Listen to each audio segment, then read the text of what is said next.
Bonjour, bienvenue à vous pour cette séance de posture de yoga. Alors aujourd'hui, j'ai une pensée particulière pour les personnes seules. Voilà, j'imagine que depuis plusieurs semaines de ce confinement, ça peut commencer à devenir difficile d'être isolé, d'être seul. Alors n'hésitez pas à téléphoner à vos amis, à votre famille, n'ayez pas peur de les déranger, hein. C'est important de ne pas se couper totalement au niveau des liens et on peut tout à fait voilà, nourrir les liens de façon virtuelle, un petit peu comme je fais avec vous, avec ces vidéos chaque semaine. Donc voilà, n'ayez pas peur de les déranger et ne restez pas euh, coupé du monde. Si vous en ressentez le besoin, voilà, vous prenez votre téléphone, vous appelez, voire vous écrivez aussi, pourquoi pas, une carte, une lettre, c'est toujours agréable. Et n'oubliez pas que ces temps-ci, on entend beaucoup le terme distanciation sociale. Non, c'est une distanciation physique dont on a besoin, voilà, pour éviter la propagation du virus. Mais on n'a pas besoin de distanciation sociale. Vous pouvez tout à fait nourrir des liens sociaux, voilà, en étant à la maison, chez vous. Les réseaux sociaux servent à ça, le téléphone aussi, voilà, les mails, vous pouvez écrire même une carte, ça fait toujours plaisir. Voilà, donc prenez soin de vous. Voilà, donc je vous souhaite à tous de vous sentir bien et j'espère que ces vidéos vous aident, voilà, à passer ce cap et ces moments qui peuvent être un petit peu difficiles parfois. Voilà. Alors, on va commencer avec des postures debout, des postures d'équilibre, justement, voilà, pour garder l'équilibre en nous, hein. La symbolique du yoga est très importante. Donc, on va l'utiliser aujourd'hui avec deux postures debout que je vais vous proposer. Alors, donc tout d'abord, nous allons effectuer la posture de la danse de Shiva, voilà, qui est une posture plutôt poétique, que je trouve personnellement très jolie, très agréable à faire. Alors, on va tout d'abord travailler au niveau des mains. Vous n'êtes pas sans savoir que la posture des mains est très importante au yoga. Donc, cette main-ci, la main gauche, alors peut-être que vous me voyez en miroir, hein, donc ne vous inquiétez pas, c'est bien ma main gauche. La main gauche va venir ici comme si on se regardait dans un miroir. Alors vous tournez bien le poignet. Le poignet est bien en rotation, c'est-à-dire que je ne mets pas la main devant mon visage, j'étire le coude le plus loin possible et je tourne le poignet comme si je voulais me regarder mais sur le côté. Donc voilà la position de la main gauche. La main droite va venir sur le côté de la hanche. Alors, de façon académique, on travaille cette danse de Shiva avec le dos de la main vers le ciel, mais vous pouvez aussi la travailler en main ouverte vers le ciel. Moi, j'apprécie davantage cette façon de faire puisque vous allez sentir une ouverture au niveau du thorax, au niveau du plexus. Donc, je trouve ça vraiment intéressant de venir chercher cette ouverture avec le coude droit qui s'étire vers l'arrière. Voilà. Je vais bien ancrer mon pied gauche dans le sol. À l'inspire, je vais soulever le genou droit. Je peux tendre légèrement le pied droit et je vais tourner le haut du corps. Donc j'étire cette épaule droite vers l'arrière et je tourne le plus possible. Voilà, donc je trouve ma stabilité au niveau du pied gauche ancré dans le sol. Et vous pouvez jouer aussi avec votre regard. Soit vous regardez la main sur le côté, mais ça peut vous déséquilibrer. Soit vous regardez par ici, sur le côté droit. Donc jouez avec votre regard. Inspirez bien. Voilà, on s'étire toujours vers le ciel. On soulève le diaphragme à l'inspire. Voilà, on utilise aussi les doigts de pied pour s'ancrer dans le sol. Et tout doucement, on relâche. Voilà, j'observe ce qui se passe dans mon corps. Pour les postures debout, n'hésitez pas à ramener les pieds, écarter de la largeur du bassin, relâcher les épaules. On se relaxe dans cette posture neutre. On observe la respiration qui est devenue plus rapide, les battements du cœur qui sont intensifiés pendant la posture, et pourquoi pas la chaleur au niveau du visage. Et je prends le temps de laisser ma respiration revenir à son rythme naturel. J'observe aussi les différences entre mon côté gauche, mon côté droit, par rapport à ce que j'ai pu travailler dans la danse de Shiva. Voilà, tout doucement, mon corps ramène les paramètres à leur rythme habituel et on prend davantage conscience de notre ancrage au niveau des pieds, dans le sol. On observe les doigts de pied, la voûte plantaire, les talons. Et on observe tous ces points d'appui de nos pieds dans le sol. Et en même temps, je pense à étirer ma colonne vers le ciel, notamment à l'inspire. Je me grandis. Voilà, ainsi vous allez ressentir toute la longueur, toute la hauteur de votre corps. On a même justement l'impression de grandir. Plus vous allez être ancré dans le sol, plus vous allez étirer vers le ciel et ressentir votre corps qui s'allonge vers le haut. Voilà. Donc c'est important, hein, ces temps de pause, quand vous faites une posture où il y a côté gauche, côté droit, revenez toujours au milieu, au centre, pour observer les différences et ramener l'équilibre, la neutralité dans votre corps. D'accord? Allez, on va partir sur l'autre côté pour la danse de Shiva. Donc vous vous souvenez, la main qui vient comme un miroir. Donc j'étire le coude le plus loin possible. Donc vous pouvez à angle droit ou même un petit peu plus bas. Tout dépend de la longueur de votre bras, évidemment. Alors, je viens en rotation du poignet. Voilà. Ensuite, la main gauche qui vient ici, sur le côté de la hanche. Alors bien sûr, quand je vais étirer mon genou et tourner, la main gauche va légèrement aller vers la fesse, c'est normal, vous laissez faire, d'accord? Alors là, je vais bien ancrer mon pied droit dans le sol. Je pense à mes doigts de pied, je peux m'en servir, les doigts de pied qui s'agrippent dans le sol. Je ramène tout le poids sur la voûte plantaire droite, le talon droit. J'inspire, genou gauche vers le ciel et je tourne doucement. Voilà, je tourne, je suis en torsion du buste. J'inspire toujours en soulevant le diaphragme vers le ciel. Et vous jouez avec votre regard.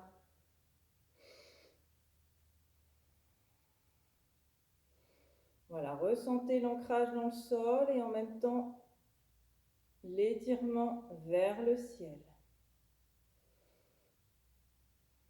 Donc là, on étire le dos grâce à la torsion et vous avez également l'appui ici au niveau de l'aine, du fait de soulever le genou gauche. D'accord? Donc c'est vraiment ce qu'on va travailler. Donc vous restez le temps que vous pouvez bien sûr et prenez bien le temps de découper la posture comme je l'ai fait pour rentrer dedans étape par étape. D'accord? Allez, quelques moments de repos avec la table inversée. Vous vous souvenez, la table inversée, C'est les bras vers le ciel, mais les épaules bien collées au sol et les talons étirés vers le ciel. Et je me relâche dans la posture.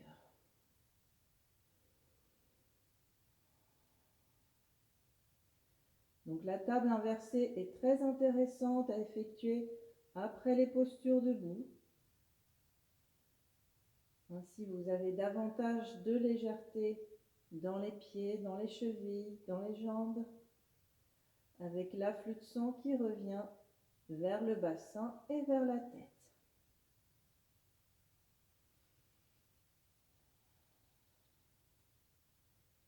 Voilà, on laisse notre souffle revenir à son rythme habituel. Puis vous pouvez ramener les genoux vers la poitrine, prendre le temps de masser le bas du dos. Voilà, donc prenez le temps que vous souhaitez dans cette table inversée, le temps dont vous avez besoin pour vous relâcher après cette danse de Shiva. Alors, deuxième posture d'équilibre, debout. On va venir travailler Virabhadrasana 3. Alors, Virabhadrasana 3 peut se travailler de deux façons. Soit en partant debout, soit en partant du sol. Vous allez comprendre pourquoi. Donc, comme tout à l'heure, je vais bien ancrer mon pied gauche dans le sol. J'étire la jambe droite vers l'arrière. Et là, l'intention va être de ramener le plexus vers le sol. Vous pouvez imaginer comme un fil qui vous tire vers le sol. Donc, je descends doucement. Doucement. Vous pouvez prendre appui sur cette jambe gauche. Tout doucement, je descends.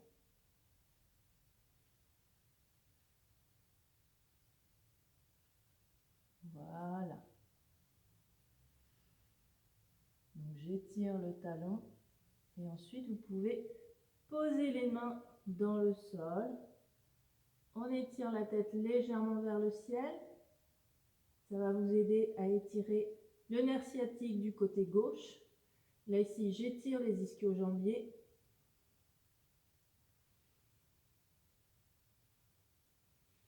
Et tout doucement, je ramène pied droit à côté de pied gauche et je relâche. Donc, on peut relâcher en Uttanasana.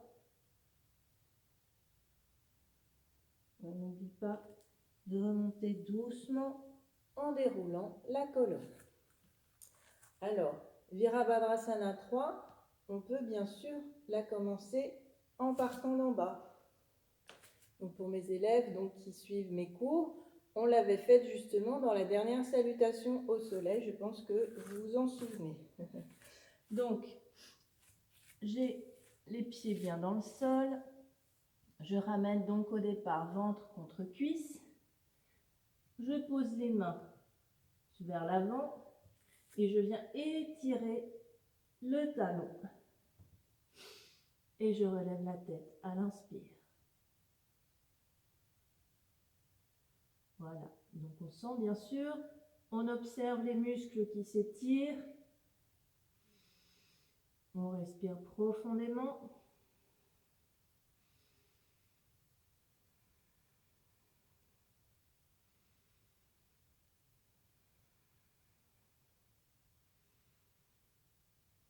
Je relâche, je ramène pied droit à côté de pied gauche et je prends quelques instants en Uttanasana.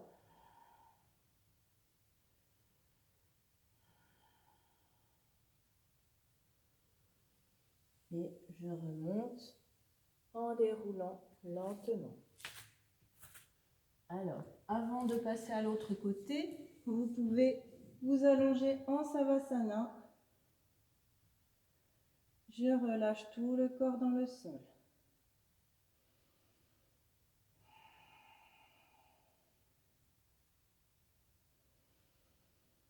Alors ces postures debout sont assez intenses puisque on va solliciter la recherche d'équilibre, la stabilité du corps, On va venir étirer les jambes. Et dans Virabhadrasana 3, vous avez également un afflux de sang vers la tête, puisque la tête se retrouve légèrement plus basse que le bassin. Donc c'est une bonne posture pour vous booster, pour faire circuler l'énergie. Et on le sent après justement, lorsqu'on s'allonge en Savasana et que l'on observe simplement ce qui se passe dans notre corps. Voilà, on laisse les paramètres venir à la normale. J'observe côté gauche, côté droit. Est-ce que j'ai retrouvé mon centre, la neutralité, avant de passer à l'autre côté? Voilà, on prend le temps de ce moment de pause entre les postures. Tout doucement, je me tourne. Voilà, donc on va faire l'autre côté. Donc j'avais étiré talon droit vers l'arrière, je vais maintenant étirer talon gauche. Donc je positionne bien mon pied droit dans le sol, j'étire la jambe gauche, j'ouvre ici le plexus, j'imagine le fil qui s'étire vers le sol et tout doucement, j'étire ce talon, je descends.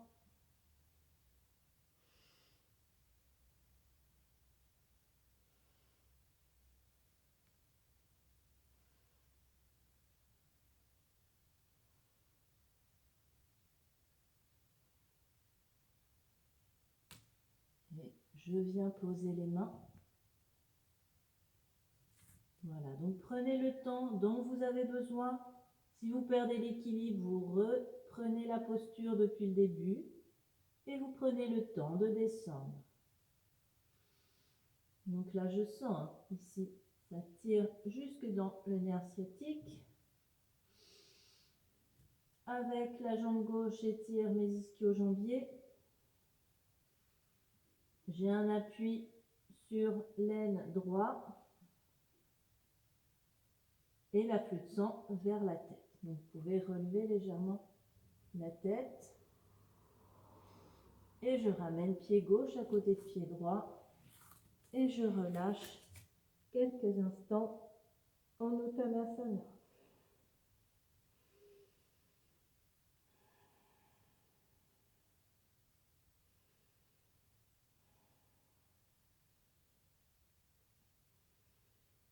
Puis je vais partir du sol.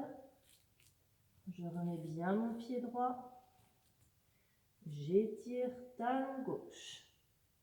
Voilà, donc pas trop, hein, on peut avoir tendance à monter. On se corrige, alignement. Et je soulève la tête.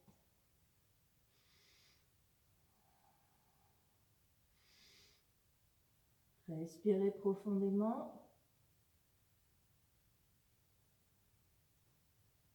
Je maintiens, donc vous avez évidemment du gainage dans votre jambe droite, votre jambe gauche, jusqu'au fessier.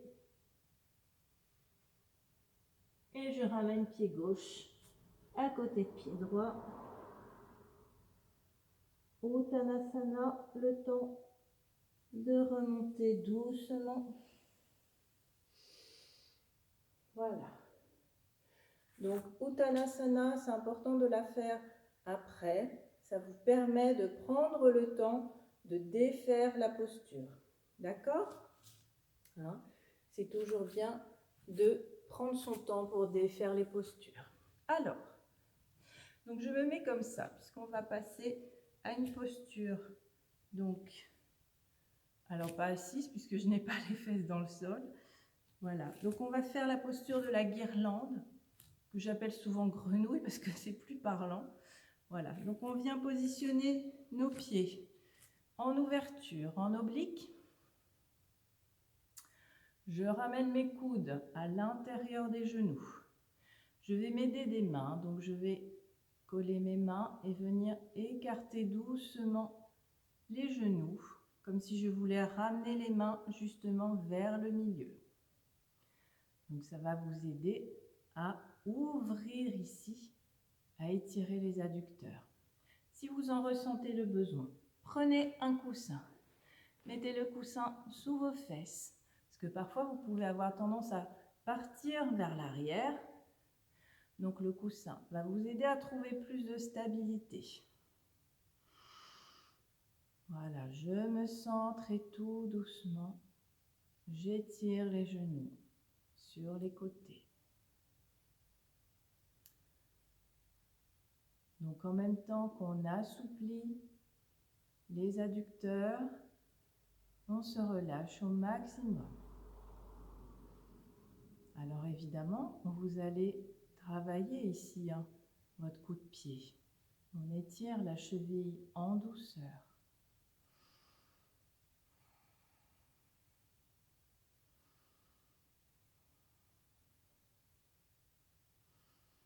Je me relâche profondément grâce à mon souffle.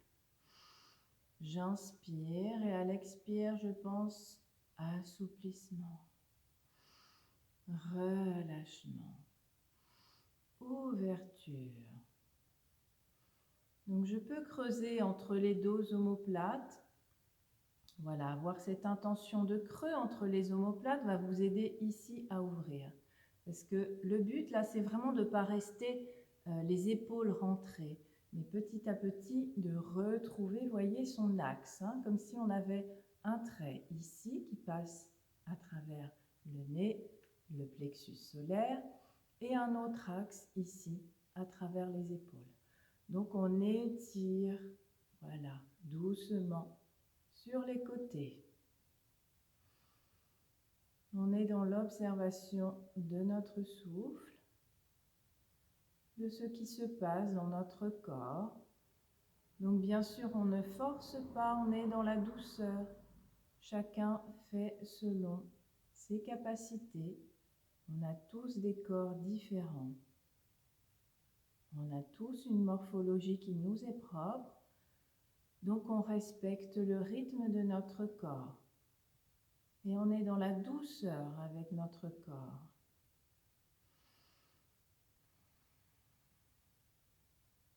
On est dans l'acceptation de notre corps tel qu'il est. On ne veut pas le changer, on l'accompagne simplement vers le mieux-être.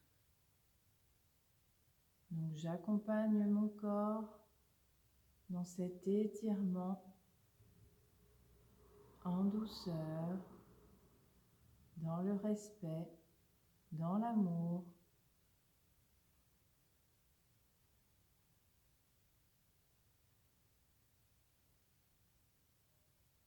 Tout doucement, je vais vous inviter à relâcher les mains. Posez les mains dans le sol. Et on va relâcher la tête.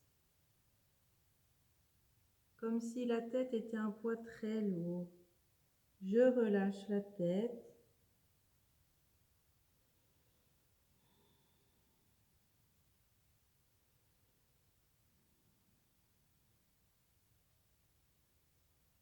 Cela va nous aider petit à petit à sortir de la posture en douceur. Donc là, c'est très bien si vous avez mis le coussin sous vos fesses, puisqu'on va tout doucement étirer les jambes. Donc accompagnez vos jambes. On peut mettre, voilà, les mains sous les cuisses et j'accompagne les jambes qui se relâchent. Je frotte doucement, je caresse les jambes. Vous pouvez observer les muscles qui se sont étirés ici. Alors parfois dans cette posture, j'ai pu observer que certaines personnes, voilà, ont du mal à rester les pieds plats.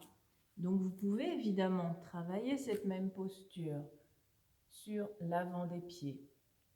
Dans ces cas-là, vous voyez, tout de suite, on se relève davantage. Donc vous pouvez tout à fait travailler ainsi. Voilà, juste que ça va tonifier davantage vos chevilles et peut-être que vous allez du coup tenir moins longtemps, mais ce qui est tout à fait normal. Donc vous pouvez aussi faire cette posture sur l'avant des pieds, ça ne pose pas de problème. D'accord? Voilà. Alors, prenez le temps de vous reposer. Vous pouvez vous mettre en Savasana après cette posture, justement, hein, pour ramener les jambes bien droites, bien alignées. Alors, ce que je vous propose maintenant, donc on va faire la charrue. Alors, pour faire la charrue, je viens allonger le dos dans le sol. Voilà, je relève bien les pieds puisque je vais venir enrouler la colonne vers l'arrière. Hop, donc je m'aide en soulevant le bassin. Donc attention à votre nuque. Prenez le temps peut-être d'assouplir votre nuque avant de faire cette posture si vous en ressentez le besoin.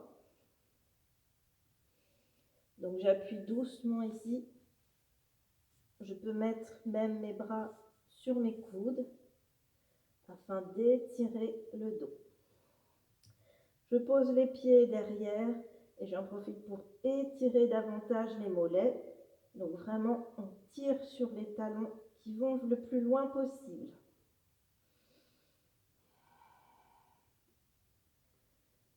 Et j'observe l'enroulement de cette colonne, de la nuque jusqu'au bassin. Je prends conscience des vertèbres.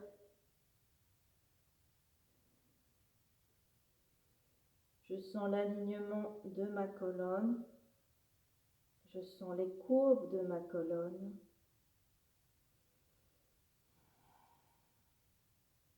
Et j'observe également le relâchement de la sangle abdominale, relâchement de la vessie, des reins. Du coup, c'est une posture très bénéfique pour les intestins, pour tout le système digestif, puisque le corps n'a plus le poids sur le ventre, ce qui soulage grandement toute cette partie abdominale.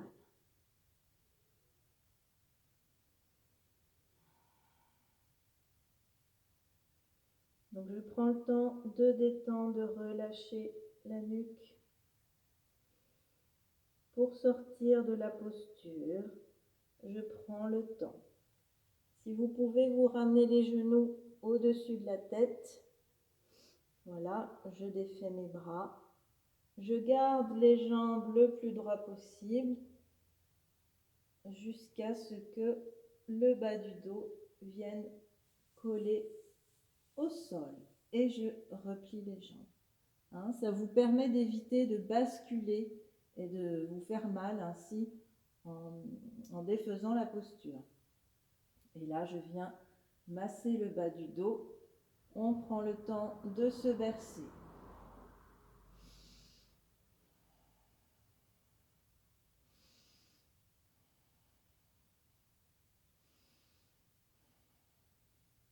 Voilà, prenez bien le temps de relâcher votre colonne dans le sol suite à la charrue. Et ensuite, nous allons effectuer une autre posture sur le dos. Alors, je change. Moi, je tourne pour mieux vous montrer, mais vous pouvez rester bien sûr sur le dos. Nous allons effectuer le poisson. Le poisson, c'est vraiment la posture inverse de la charrue. Hein, c'est la contre-posture. Donc, ça va permettre de ramener l'équilibre du coup dans la nuque. Ok ? Allez, donc pour faire le poisson, je m'allonge. Je ramène les mains sous les reins et je vais ramener la tête sur le haut de la tête. Donc bien sûr, vous rapprochez les jambes, je tends bien les jambes. Et vous pouvez soulever, hein, si vous sentez que vous pouvez y arriver. Soulevez un petit peu la tête, ça va vous permettre de ramener les coudes derrière le dos. Et ensuite, vous étirez le corps vers l'arrière pour ramener la tête dans le sol.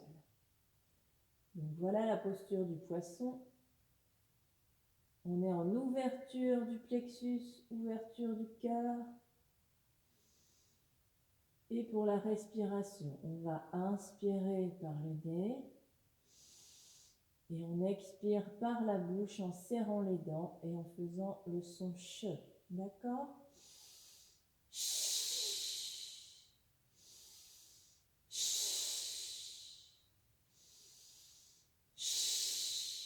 Donc à l'inspire, je gonfle le ventre, expire, je creuse.